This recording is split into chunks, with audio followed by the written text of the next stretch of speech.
it comes to which foot strike type, forefoot strike versus heel strike is more economical for running, forefoot striking may be more promising because it may give you more access to spring energy from the arch as well as from the Achilles tendon, which in turn may actually reduce the amount of muscular power to keep the body rolling. Forefoot strike running also produces significantly less all-around forms of impact force variables, which may result in less energy from the muscles and the soft tissue compartments because they may need to work less in absorbing impact. And the videos that I did on elaborating more on these two ways forefoot strike running may be more economical as compared with heel strike running are linked down below this video in the description box. But another reason to add to the seemingly growing list of the reasons that forefoot strike running may improve running economy is that it was found to naturally engage a higher stride angle, which is the angle or the distance between the front of your femur and the back of the femur at any given moment during the stride,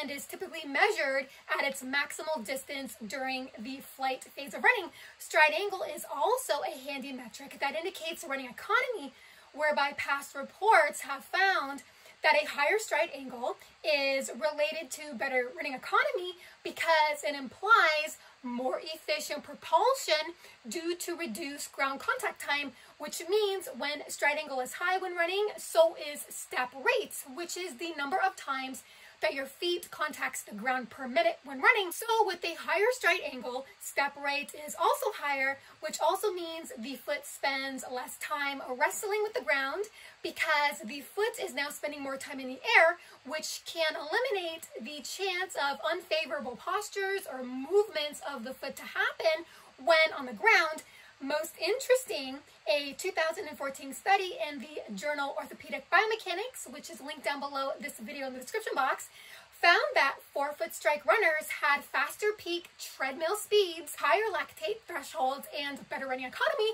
because they had a higher stride angle compared with heel strike runners. The study found that as running speed increased, stride angle was the main biomechanical variable that stood out in being significantly different between the heel strike runners and the forefoot strike runners. So as running speed increased, the forefoot strike runners were more economical via a higher stride angle because it enabled the forefoot strike runners to overreach less with the foot at landing because a larger portion of their stride activity was more behind the body and less in front of the body. So the forefoot strike runners opened up their stride more behind the body and not so much in front of the body like a typical heel strike runner. In heel strike running, much of the stride activity is in front of the body because there's typically a larger overstride angle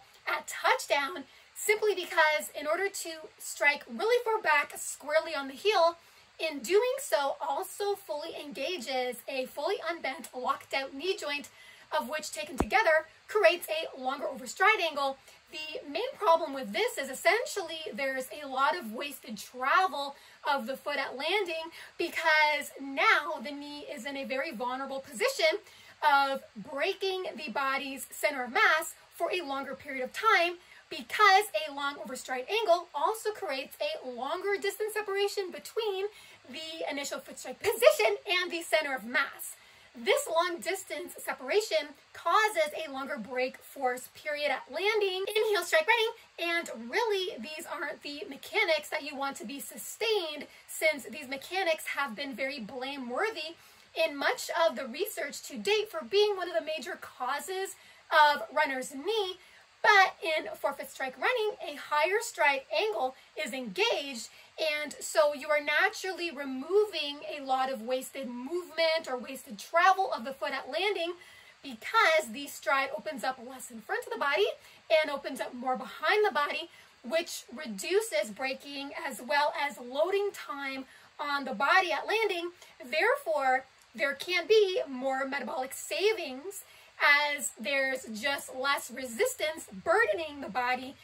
and this alone is going to help unburden the leg, but especially the knee joint, which is why forefoot strike running is shaping up to be one of, if not the gold standard in preventing runner's knee. These findings also underscore that foot strike pattern has a very strong influence on so many other stride parameters, whereby forefoot strike running seems to do much more to help bring about faster, more efficient mechanics for improving running economy, as well as natural impact protection as compared with heel strike running. I hope you've enjoyed this video. If you did, feel free to hit the thumbs up button as well as the subscribe button if you haven't already, where you will stay more informed on forefoot strike running versus heel strike running, as well as more informed on the health and performance benefits of barefoot and middleless running. Thank you so much for listening and watching. Have fun up there on the roads and trails. Bye for now.